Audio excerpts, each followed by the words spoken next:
Hello, everybody, and welcome to another great episode of My EdTech Life. Thank you so much for joining us. Wherever it is that you're joining us around the world, thank you so much for making us part of your day on this wonderful, it was a really cold and gloomy Monday here in South Texas, but hopefully anywhere that you are joining us from, you had a wonderful day. I know that winter is here. But regardless, I hope that y'all had an awesome day today, a great start to your week. And many of you that are returning to work after a couple of days break, I know it may feel a little bit tiring and we need to recharge the battery, but thank you so much for recharging with us because today we have an amazing show. So thank you as always for all of your support, for all the likes, shares, follows. Thank you so much for following us on social media. And thank you to all of our new YouTube subscribers. Thank you so much for helping us get to our goal of 1,000 subscribers. So please make sure you jump over to YouTube and give us a thumbs up and hit the subscribe button. You definitely won't regret it. So I am excited about today's show. Today, as always, we bring you some amazing conversations and amazing guests. And as you can see, many of you may already recognize some of these amazing, wonderful faces that we have here today. And for our new audience members that are joining us or may not be familiar with our amazing authors today you are in for a treat because today we are going to be talking about making the move with EdTech. So I would love to welcome to our show Mr. Troy Hicks, Dr. Jennifer Parker, and Kate Grunow. Thank you all so much for joining us on this wonderful evening. We'll start off with Troy. Troy, how are you doing this evening? Doing well, thanks. Definitely enjoyed the Thanksgiving holiday. Glad to be here. Excellent. Thank you so much, Jennifer Parker, Dr. Jennifer Parker. How are you doing this evening? Well, I am enjoying the beautiful Florida cold here, but Dr. Hicks and Kate are enjoying have we got snow in Michigan yet? I was just going to say it's fine and fancy and very cold here. So There you go. Well, I love it. I mean, here it's like I said, it was a gloomy 59 degrees, just overcast, no drizzle, but it's all right. I mean, we'll take that 59 any day. And I guarantee you, here in South Texas, like we pulled out everything because we're not used to this cold, 59 for us. We're already like in snow boots and everything.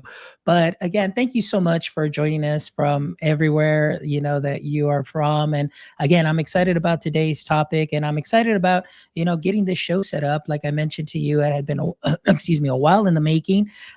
We have been very busy with the podcast, but I'm glad that you guys are here today and I'm excited to talk about this book. So before we get started, I always love to start with our audience members, getting to know who you are and making that connection with you all. So I would love for you all to give a little brief introduction and what your context is in the education space. So I will go ahead and start with Kate. Kate, can you give us a little brief introduction and what your context in the education space is? Yeah, so I'm a former middle school teacher. I taught middle school ELA and technology for 10 years in Utica Community Schools, which is I think the second largest district in the state of Michigan. And then about right before the pandemic, I transitioned to a consultant role. So I'm currently an instructional technology consultant for Macomb Intermediate School District, where I provide leadership for about 130,000 students and 10,000 teachers. So 21 school districts. We have our work cut out for us. That's where I met Jen. I wasn't always going to be a teacher. In the beginning, I was actually I was in interior design in the very beginning. And then my mom randomly ran into one of my teachers at the grocery store who suggested I might become a teacher. And it was kind of all history after that. So not always a teacher, but it was definitely the right choice for me. Excellent. Thank you so much for sharing that. And that is quite an accomplishment and quite a transition. And that's wonderful. And I'm excited to, see your work also here. As like you said, that's the way that you all met through the education space. So we'll go with Dr. Jennifer Parker. Dr. Parker, how can you give us a little brief introduction, and what your context is in the education space? Well, first of all, just Jen. So I have been in education for over 30 years. I was in K-12. I spent the last 15 in the same organization that Kate's in Metro Detroit. But I've been anywhere from a library media specialist to a K-12 high school business education, Nobel networking teacher, interim administrator, tech coordinator, you name it. If there was a pile, it landed on my desk and I had to run it down. So done a lot of things in education, but now I am at the University of Florida in their faculty Center for Teaching Excellence. And in fact, the three of us met through kind of that K-12 higher ed connection. And I know Troy will talk a little bit about that, but my work at Central Michigan as an adjunct kind of put me in the mix of higher ed and kind of gave me that bug in my next chapter of my life now that I've left K-12. Oh, excellent. Thank you so much for sharing that. And now we'll go on to Troy. Troy, can you give us a little brief introduction and what your context is in the education space? I can. So I always like to tell the story that my mom would tell about when I was young. She remembered walking into the playroom one day where I had all the stuffed animals lined up in a row with my chalkboard and my magnetic letters. And so from about the age of 3 or 4, she knew I was going to be a teacher, and that's what happened. So I began my career as a middle school language arts teacher. Was working on my master's degree at the time. Had a great mentor who said, "You're pretty good at this professional development stuff. Do you want to become a teacher educator?" I went back for my graduate degree at Michigan State, and then I earned my first job at CMU, and that's where I've been ever since. And so I get to meet and work with fabulous people like Jen and Kate as students and as colleagues. And I currently serve as the chairperson of the Department of Teacher and Special Education, where our educational technology programs are located. So our Masters of Arts in Learning Design and Technology, as well as our Doctorate in Educational Technology. Excellent. Wow. This is wonderful. And I love the fact that y'all are coming from different perspectives, different areas in education, but still, ultimately joining forces to come up with this wonderful book that we're going to be talking about today. So before we dive in a little bit, I know we gave our introduction, but I'm definitely interested. I know Jen said that maybe Troy, you'd be letting us know a little bit about how you all three came together and joined your awesome sauce superpowers, and then of course collaborated on this book together. So can you give us a little story on that, Troy? Yeah, I think the long story short is that Jen, who is a 3-time CMU alum, am I correct? Fire up, Chips, and has Fire deep up. family history at CMU. We had met a number of years ago through other Michigan Department of Education, educational technology initiatives. And when we were really ramping up our cohorts of master's degree students during the pandemic, we needed adjunct faculty. And she was one of the very first people that I contacted at about that same time. I think, Jen, you were trying to recruit Kate into the master's program. And as she was making that shift and then the instructional technology coaching and mentoring role. And so one thing led to another, and I can't even remember exactly what course, Kate, you might have been in one of my courses at one time, and then Jen and I co-taught a couple courses, and then Kate also has enrolled in our doctorate in EdTech. So there were just a number of connections there, lots of cross conversations that we had starting in 2019, 2020, even a little bit pre-pandemic, but then definitely during the pandemic, and that's where we started brainstorming some of the ideas behind the book. So I think I've caught the gist of Another it. thing that we Kate might be a Bronco. There you go. That's amazing. Another thing that we share though is the ISTE certification. We all went through and did the ISTE certification, and so I think that was a big frame of reference for some of the underpinnings of the book and the materials and the classes and the conversations that we've had, because we all kind of have been through that, and so that does flavor our work, I think. I love that. I love that. And Kate, so again, just a little bit, just to kind of round this out. So Kate, the power of connections, and like you mentioned, the ISTE certifications, and of course, even knowing each other before that. So how powerful is, having a great PLN, or I call it PLF too, also personal learning family or professional learning network, and especially, getting to meet Jen and Troy, and then again, working in this book. So tell us a little bit about that experience. Yeah, so I always say life got good when Jen adopted me first. So she walked into my classroom in like 2012. She was like, "You're a rock star, come work for us." And it just kind of spiraled from there. So she was a great mentor. She connected me with Central. Troy kind of mentioned this. My bachelor's is from Western Michigan. And if you're not from Michigan, you probably would not know that Michigan and Central are like the biggest rivals. So she was very committed to getting me to go to Central and not Western for my master's. But that connected me with Troy and then the development of the book. And I certainly wouldn't be pursuing my doctorate right now if it weren't for the two of them. So the power of the network is real. It's definitely transformed my teaching practice. And I, of course, carry that forward for the teachers that I work with in the county that I serve.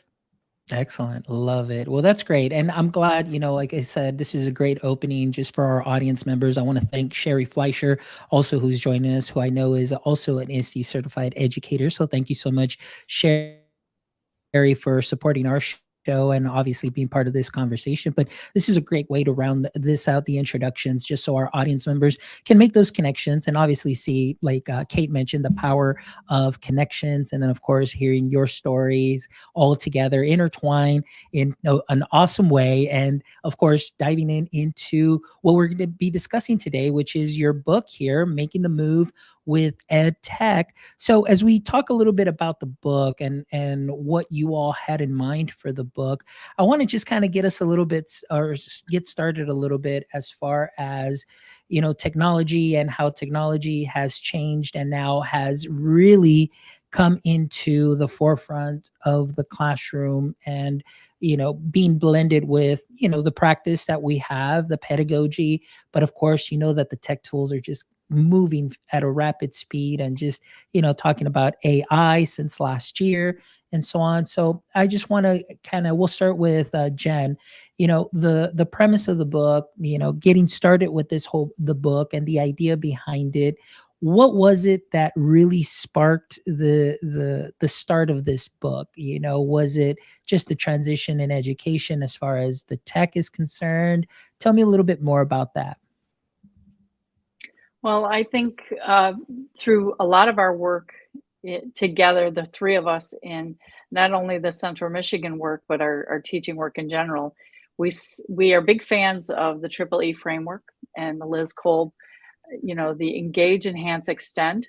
And I think during the pandemic, we saw a lot of teachers struggling, and that struggle was real. And trying to, at that time, Kate and I were dealing with 10,000 teachers in our Metro Detroit area, trying to support them in their work. And they were all over the place, from, tech basics to, just on the struggle bus. And so we really needed to up our game. And we had lots of sidebar conversations about how we could do that. I think the book was born out of the fact that we wanted teachers not to be stressed about the fact that they were good teachers. They were just thrown into a new way of doing things. And we wanted them to feel confident and supported and know that they were doing courageous things, and that the strategies that they had always gone to were still great, and they just needed to scale them up or make them look a little different. And that's a big premise of the book, with the Making the Move, is really to have confidence in your teaching, have confidence that there's a million tools out there, and who knows what your district's going to sign you up for, but you're going to have a buffet of tools. You're going to need to figure out what it is you're trying to do first with your teaching, and then be purposeful about it and choose the tools so that they support that good teaching. So it's really more about the teaching. Yes, Troy, did you want to add anything? How'd I do, Troy? Overall, I think it's great. Excellent. Troy, go ahead and add to that, Troy, if you like, as far as, also just the book, the idea behind it and your part in it, and maybe a little bit of those conversations or practice that you saw that you said, hey, we really need to, help our teachers in this specific area and so on. Like, I love what Jen mentioned as far as not having them feel overwhelmed with the plethora of tools that are out there. So Troy, what's your take on that? Yeah, I would add to that to say that, of course, there are dozens and dozens of tools, and also many of the frameworks. And again, we are a fan of these frameworks and see folks like Liz Kolb as mentors and fellow travelers in this EdTech life. But also that teachers can become overwhelmed, like, oh, I have to reach this level, or I have to attain this kind of goal. And so what we tried to do was build on the power of thinking routines and protocols and the types of activities and strategies that teachers know.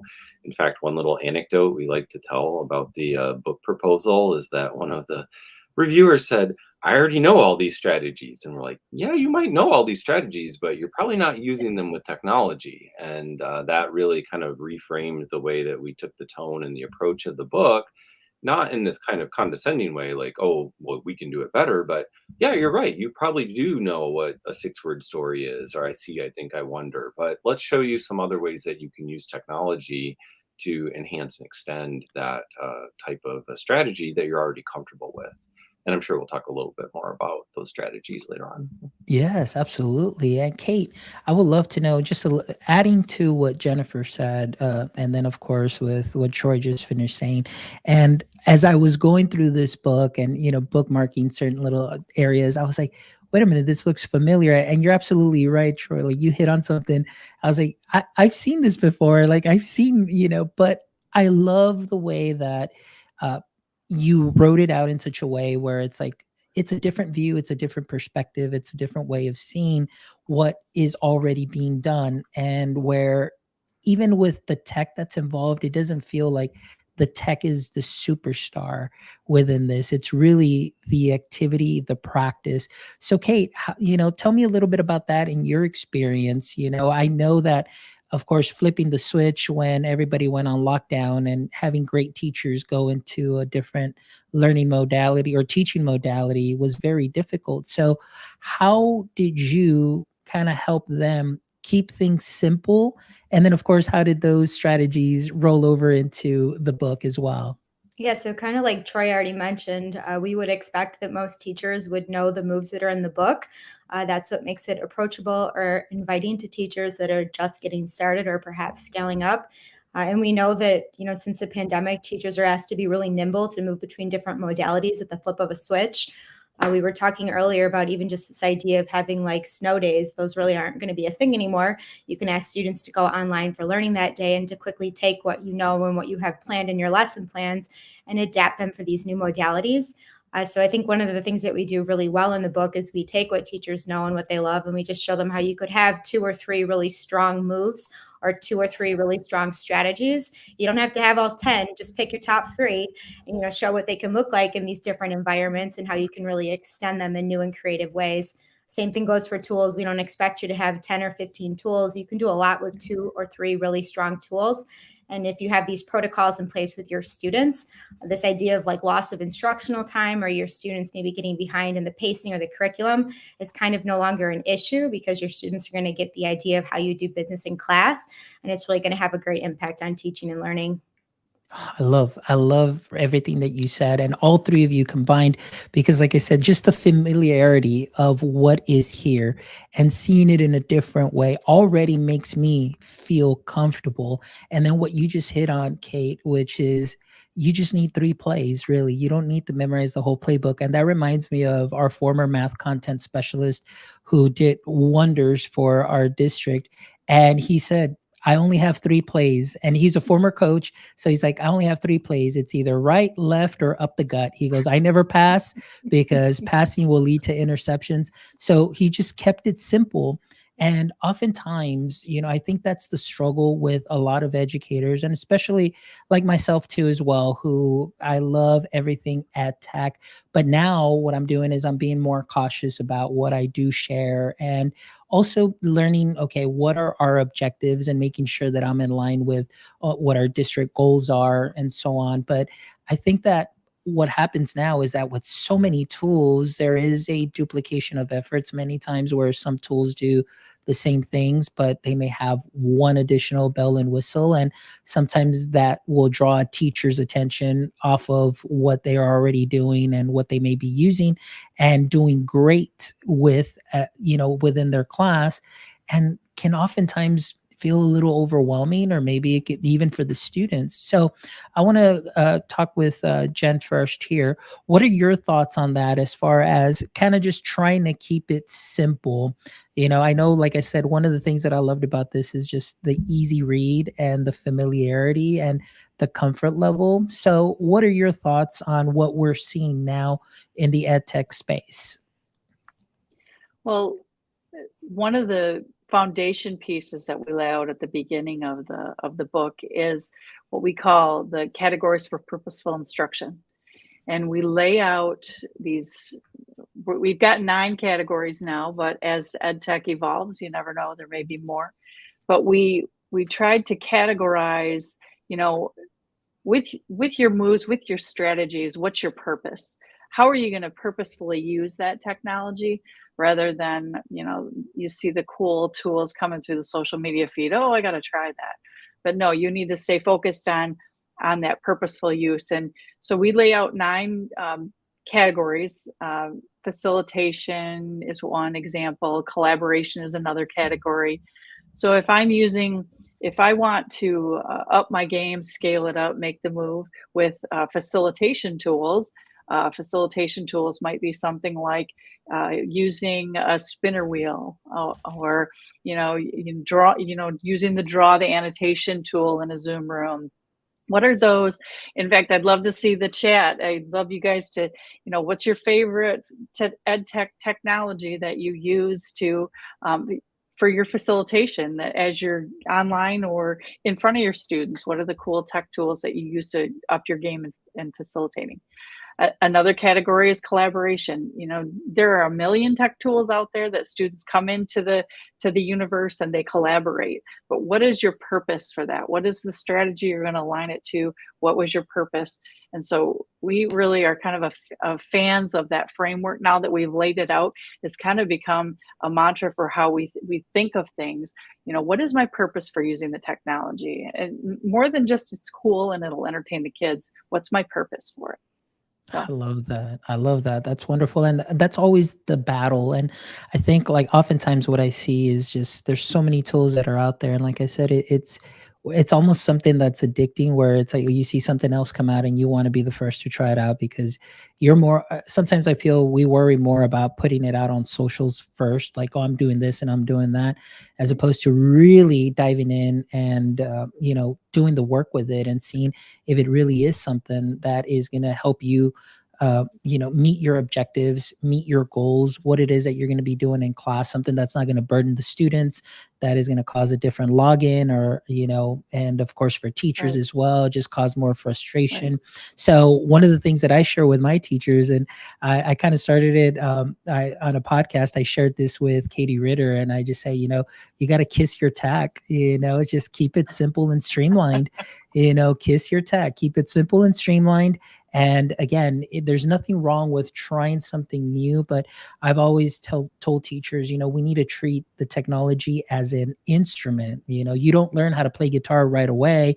It's going to hurt a little while you're learning the tool, but it's going to get you to play that wonderful melody where you're going to get to your objective at the end, but it's going to take a little bit of practice, and soon enough your students understand it. But sometimes what happens, it's like, I've got calluses, I don't like this, I'm just going to jump over to the next tool that's going to be easier to use. But then now you've got 10 tools that you're jumping to and from, just to get to one objective. And that can sometimes be very burdensome. So Troy, I want to ask you, what is your take on this, or maybe just extend a little bit on, or expand a little bit more on Jennifer's answer?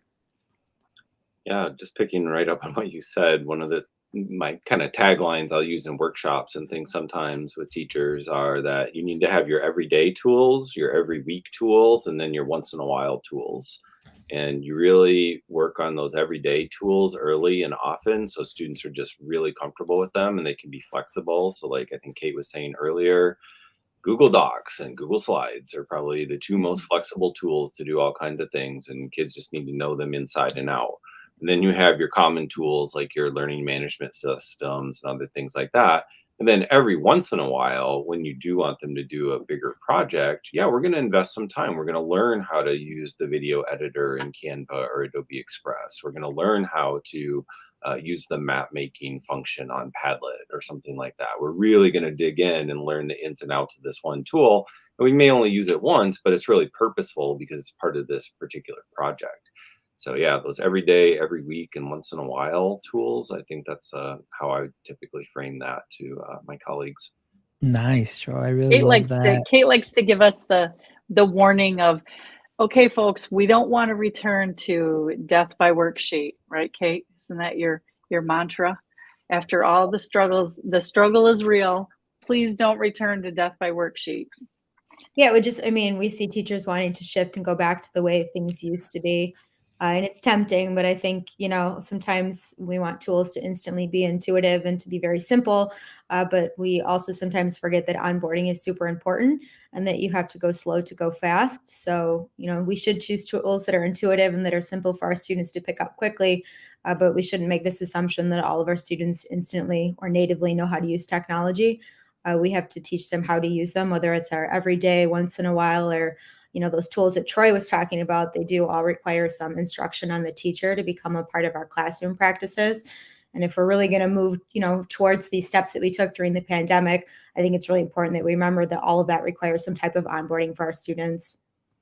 Absolutely. Absolutely. And so I just want to add a little bit here. Just that we've got Tim Cavey, who's on in the chat also as well. And he just mentioned, he goes, give me Google Suite and Canva, and he is good to go. Also, Yeah. Sophie, who's joining us, says, yes, teach the tool. And that's very important. And Kate, I think that's one of the biggest things that I have seen as an obstacle, being an instructional tech in my district. Now, mind you, there's one of me for 14 schools altogether. Now, that doesn't sound like a lot. And it's 9,500 kids. I know it's a small district, but one for 14 schools. And I know you mentioned you were working with 10,000 plus teachers. So I want to ask you, now that you've seen, like you mentioned, and this is something that's very important to me because I've seen a little bit of this too, where teachers are kind of reverting back to the things, the way things used to be. So I want to ask you, what is it in your practice, and as you're out there helping and training teachers and building up skills and working with leaders, what are some of how do you, I guess, overcome or help them overcome these barriers and kind of reverting back to the way things were?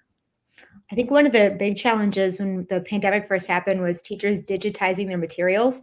So they had these worksheets and handouts and these moves that were for a face-to-face classroom, but they were suddenly trying to use them in a digital environment, and it wasn't a one-to-one translation. So in our professional learning, we try and help teachers bridge the gap between that face-to-face and that virtual environment. So thinking about how they can recreate their worksheets in a digital format that's still going to be accessible for all learners, or even just leveraging some of the available platforms in their district. We are big advocates of Discovery Education Experience in our county. It's a wonderful tool. It replaces about 5 other miscellaneous tools, so helping teachers make connections to the content area standards and how there's these different tools inside of there that function like maybe a PlayPosit or an Edpuzzle. You've even got a slideshow maker in there. So it's showing teachers how they can kind of get rid of some of those redundancies in the tools that they use and how they can bridge the gap between the things that they used to do in this new digital environment without consuming all of their prep time. Can be a really valuable way to kind of get them to move away from this idea of wanting to go back to the way things used to be.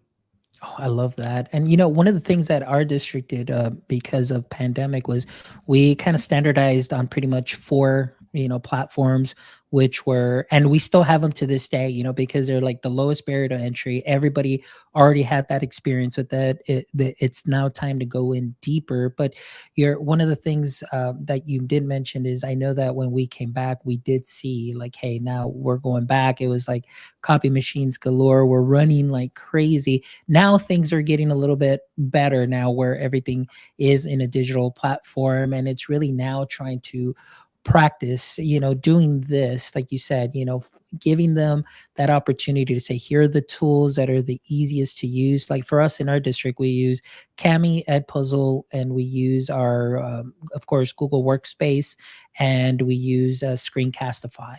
So those are the 4 that we have, but again, like you mentioned, like for as far as Google Workspace, very versatile. You can easily adapt a lot of the things there. Kami, we just love it because teachers love it, because although I know, I tell them, I was like, don't just take that worksheet and just digitize it. I mean, let's go deeper with the tools that they have there for that feedback. And of course, the video tools, the voice tools, and all of that. Let's take that up to another notch and really, just redefine the lesson and go deeper than we could before. So that's really kind of my struggle, is helping them see beyond just the digital worksheet. And I know it takes some steps to do those things, and those are some barriers to overcome, but I do love and agree with what you said, just simplifying it, and then just, that way you don't have too much to get distracted with. So that's great. So go ahead. I think you just throw us the softball. So, to level it up from, moving beyond just digitizing is where the book came into play, because the moves really take it a step further beyond digitizing. They're helping you think about how you can deepen the move and deepen the use of technology in the classroom. So yes, no. I absolutely love that. All right. So, Jen, I'm going to come back to you. So I want to ask you, you can go ahead and give us some of the best things here in this book. I know we talked a little bit about, the familiarity with it, and in going through the book, like I said, it's like, wow, like these lessons, I know them, they're so familiar, and now you're taking them to that next level. So I want to ask you, when you had this book in mind and the way that, you had laid this out, what has been the reaction, from readers or teachers, or as you go out and provide professional development and practicing these moves, what are you seeing that has been positive? What are you seeing that there might be as far as still some possible obstacles to overcome? Let us know a little bit about your experience with that. Well, I think the premise for us and the whole make the move piece was because we were envisioning this transformation zone, and we can throw the word pandemic around all we want, but it's pre-pandemic, post-pandemic, it doesn't matter. It's taking that person and moving them from, tech basics to tech best practices to tech integration to tech embedded. I mean, that's a journey for folks, and that's what we call the transformation zone. So that's kind of a given. That was one of the premises that we felt really strongly needed to be talked about in the book. Doesn't matter, just start wherever you are. Another thing that we talked about is because we were so firmly entrenched in the ISTE certification and such strong believers in those ISTE standards, we did really feel like we need to focus on, or we need to try and shift our focus and shift our paradigm away from teacher driven. Charlie Brown's teacher and the wah, wah, wah. Let's get to student empowered, where they're creating and they're innovating and they're using and they're exploring. I don't have to know all the tech tools, but I can give them a buffet of what the district offers and let them experiment a little bit. So we all, that was another big essential element of the book, is that transformation zone and the move from teacher driven to student empowered. I think another one is we talked about common denominators, and every time we got together to write, and it was a weekly thing, we would write once a week, and we talked about the common things being talked about in EdTech, digital citizenship, access and accessibility, and universal design for learning. Those were just givens. If you're talking EdTech, you needed to know what is blended, what is hybrid, what is remote, what is high flex, what are those givens in EdTech? What do we need to know about it?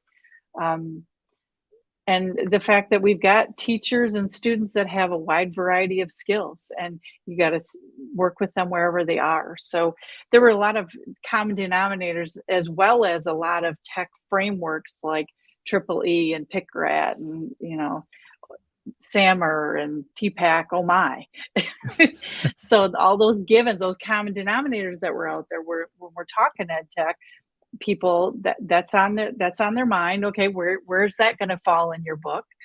And then lastly really was our focus on the fact that teachers are experts. They have some amazing strategies. They are courageous. They have just gone through an amazing opportunity to grow their professional practice and stretch in ways that they possibly never imagined that they could. And we wanted to talk about, here's 10 of our favorite strategies, and here are these tech categories for being purposeful in your use of technology. Now, how are you going to put them together and make that exit ticket scale up, or make that 6-word story scale up? Grow your practice, start where you feel comfortable. Okay, with my exit ticket, I'm going to start with note cards at the end of the hour. They're going to give me I've got them. and I'm going to scale it up a little bit. Oh, maybe I'll put the answers in a spreadsheet. Or, oh, hey, maybe I will use a Kahoot. Or, oh, hey, I'll do a Menti. Or, oh, hey, I'll do a poll within Zoom. So these small steps, kind of like the Neil Armstrong analogy, but the small steps that we take as courageous teachers are where we need to go, because now we've got AI in the conversation. So technology is never going to go away. It is here. And we hope that we gave kind of a little bit of a guidebook for every teacher. This is not an EdTech book. It is a guide for every teacher, I feel. No, and I agree with that. Long answer. No. And it was great, because it kind of leads up to something that you did mention, which is kind of helping and better the practice. And I think oftentimes in bettering that practice is really making the classroom more student-centered. I did have that experience, and I absolutely loved it in the classroom where everything was student-centered. But now, seeing things on this side now and being able to have access to a lot more schools and teachers, you still see, the majority of the teachers still being, or majority of the classrooms still being teacher-led. Although there is some tech that is involved, it doesn't seem like it's really there to heighten the level or heighten, the learning experience, but rather just kind of like, hey, here's the platform so you can continue to practice. So I know that that's been my struggle. So Troy, I want to ask you, how about yourself? What are some of the, tips that you may share, hear from the book, or maybe something else that has come up in your discussions as you've been meeting and doing shows and probably discussing other projects? What are some of the simple, low barrier to entry shifts or steps that teachers can purposefully take to transforming their classroom into a little bit more of a student-centered classroom? Yeah, thanks, Hans. I think this comes back to some of the things that are happening in the chat, like around the tools as well. And at one level, a mentor of mine once said, kids have to have some content in their head, right? We do have to do some skill and drill and some just rote memorization and things like that. But then we get to that level of they're producing, creating, critiquing, all of those types of things. And that's where I see, like, someone, Teachers on Fire, had mentioned, like, the use of Canva and Adobe Express and things like that, where they're getting to synthesize and put their own ideas into practice in creative ways. So again, to me, this goes back to the purpose of the book and why each one of the content chapters is centered on like a core teaching strategy or a routine or a protocol. I was first introduced to protocol through some work through the National Writing Project, and it really just changed the way I thought about everything. And so one of the chapters I took the lead on in the book was I See, I Think, I Wonder. Again, we got that feedback from the reviewer. I already know what this strategy is. Really good. You've heard it, you use it, but now try using it with Seesaw, try using it with Google Drawings, try using it with an annotation tool like Perusal or Hypothesis or Now Comment or Cami, as you mentioned a moment ago. Try using it with, video clips, but try using it with still images, try using it with infographics as well as with chunks of text. So it's just being flexible, taking that idea, using the tools that you have available to you, and then putting students in that mode where they are commenting, they are providing feedback, they are the ones that are engaged in dialogue and have to generate something, not just answer a multiple choice question on a digital ditto. And again, I know that kids have to have some content in their head in order to be creative. And yet at the same time, I don't know that we give them enough opportunities for creativity with these technologies. It is sometimes just a very perfunctory set of things that we're asking them to do. And so I hope that the book is reminding teachers that these strategies and protocols are adaptable and flexible, regardless of the tools that you might use. Absolutely. Kate, how about yourself? I want to ask you, and just kind of maybe switch it up a little bit, but as like Jen has mentioned, and I know Troy has mentioned, and in really reading this book, you're absolutely right. This isn't really an EdTech book.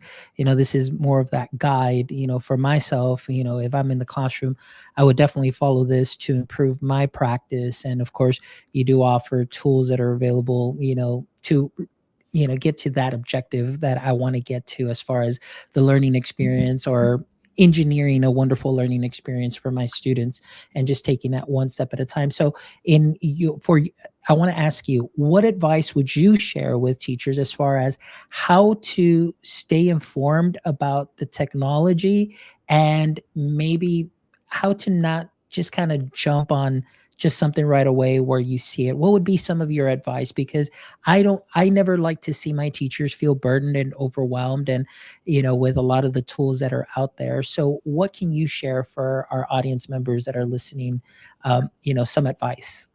Yeah, I think it's really important to just be aware of the tools that are freely available to your district, because if your students have access to those tools, it's obviously going to be an easy place to start.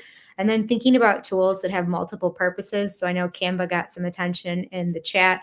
Canva is a wonderful tool because it does so many different things. You can do video, you can do images, you can do slideshows. So being aware of tools that serve multiple purposes. And then I'll just spotlight one of the resources that Jen and I have been a part of for the last 15 years is the 21 Things For project.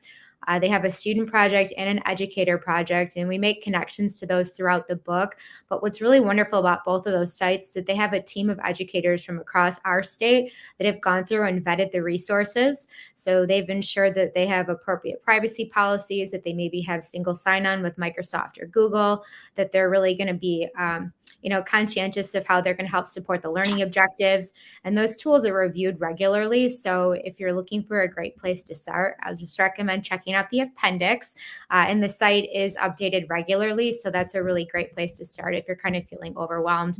But of course, I think it's really key to just know the available resources in your district as a starting point, because that means that you're in line with your district's vision for technology use. Perfect. Great. I love it. Well, it has been great speaking with you today. Thank you so much for all your wonderful shares. And again, I definitely recommend the link to get the book will definitely be in the show notes, and we're probably might get a little extra information for our guests. But all of that will be in the show notes. But this is the book right here, Making the Move with EdTech. And again, guys, this is not what you may be expecting it to be just because you hear it's, making the move with EdTech, but this really helps you walk through a lot of the practices, honestly, that you may be familiar with. You're going to find in this book, but they're going to be kicked up a notch. And it really does help you see things differently. It really helps you feel comfortable with taking that next step forward. And I love the way, like Jen put it, taking those small steps can really help you go a long way in the future and just feeling comfortable. So I absolutely recommend this book. Please make sure you pick it up. And again, all the information will be on the show notes, as well as all our guests' information. So if you want to reach out to them and connect with them on socials, please make sure that you do, because I'm sure that you will see some wonderful posts, wherever it is that they may be located, where you can take, those knowledge nuggets from and sprinkle them on to what you are already doing great. So Troy, Kate, Jennifer, thank you so much for joining us. I really appreciate you all. But before we go, I always love to end the show with the following 3 questions. So hopefully you guys are ready, and we'll go ahead and we're going to work our way the way that I see you all here. So I'm going to start with Troy first.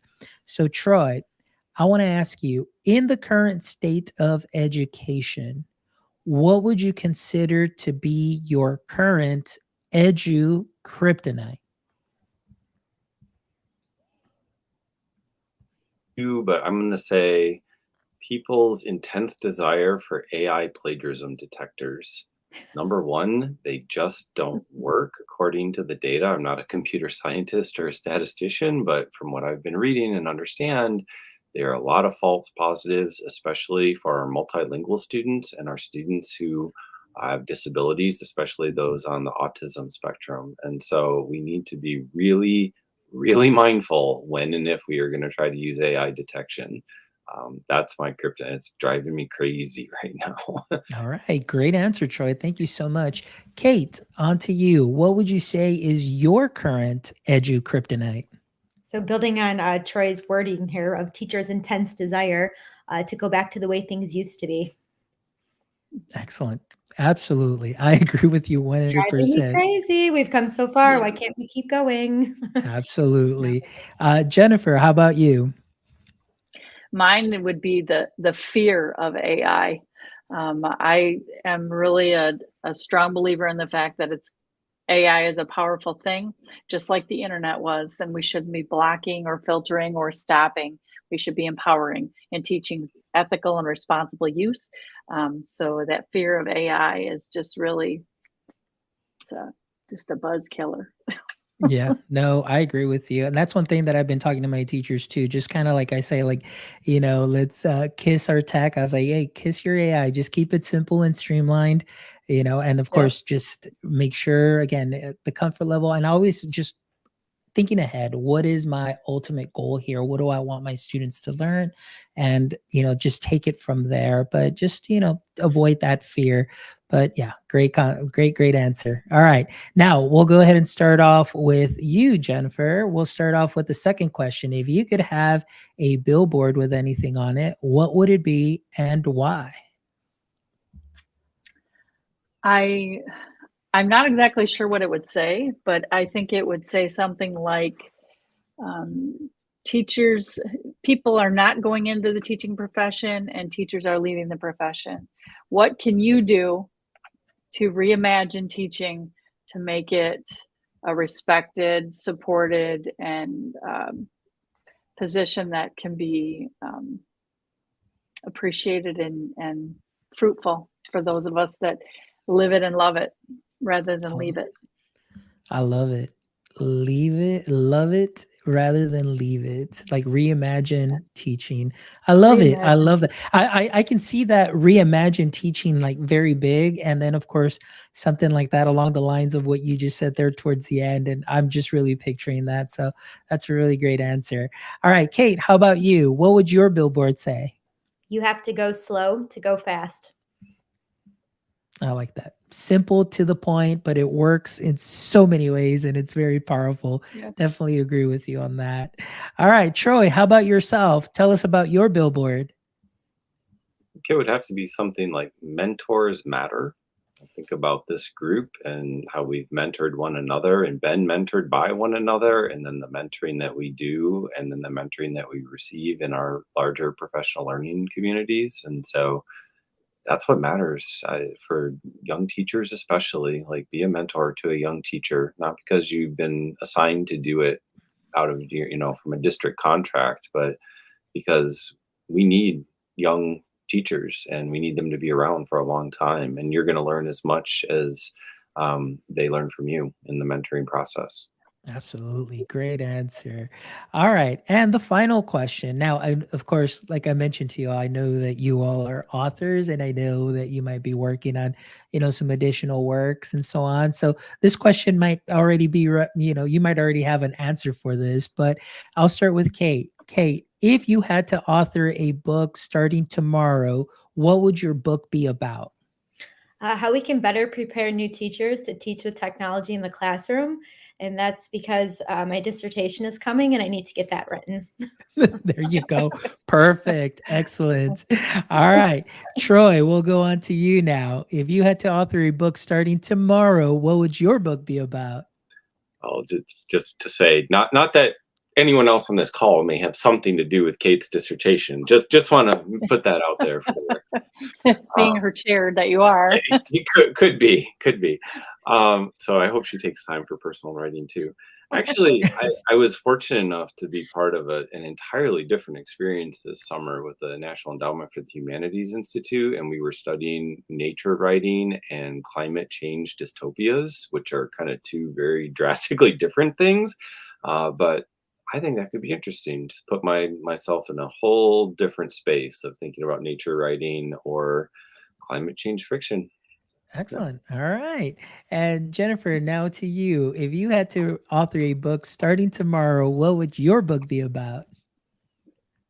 I actually have two in the works. One is with another solution tree author, and it is centered on instructional coaching and the evolution of the instructional coaching role. As you know, we've moved past this pandemic shift. And I also have one that is on AI, but the AI impact with teaching and learning.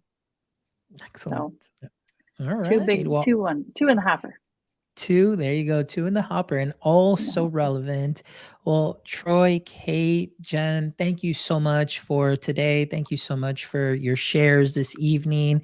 Thank you so much, obviously, for this great book. Like I said, for any educator out there, I definitely recommend this. Please make sure that you check out the link in the show notes as well, because this is a wonderful guide. If you are a teacher who is still a little bit fearful of tech, or may feel a little bit, just overwhelmed with tech, this book right here will definitely put you at peace and ease, and it will definitely help you, get you on your way to be able to improvise, adapt, and overcome those fears. It will help you improvise with the tech in your class and creating learning experiences, and definitely overcome that fear of tech, and just take you to that next level. Again, like Jen said, those small steps will definitely go a long way. So please make sure that you check out the show notes so you can get the info on the book. Thank you all to Sophie. Thank you for joining us. Thank you, Tim Cavey. Thank you for joining. Thank you, Jason, for joining also as well. I appreciate y'all. Marcello, thank you so much also for joining us in the chat, and for all our audience members that are going to catch this on the replay. Thank you, as always, for making my EdTech life what it is today.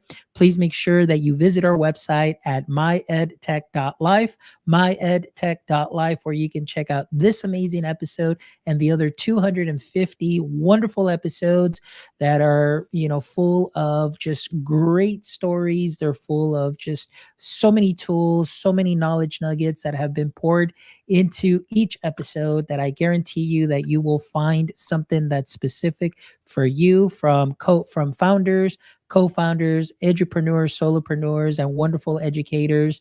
I promise you'll take those knowledge nuggets and sprinkle them onto what you are already doing great. So please make sure that you visit our website. And if you're not following us on all socials, please make sure that you follow us on all socials at myedtech.life, myedtech.life. And then, of course, please make sure you jump over on YouTube and give us a subscribe, hit the subscribe button and give us a thumbs up. We definitely appreciate that too as well. So again, my friends, thank you as always for all of your support. And until next time, my friends, don't forget, stay techie.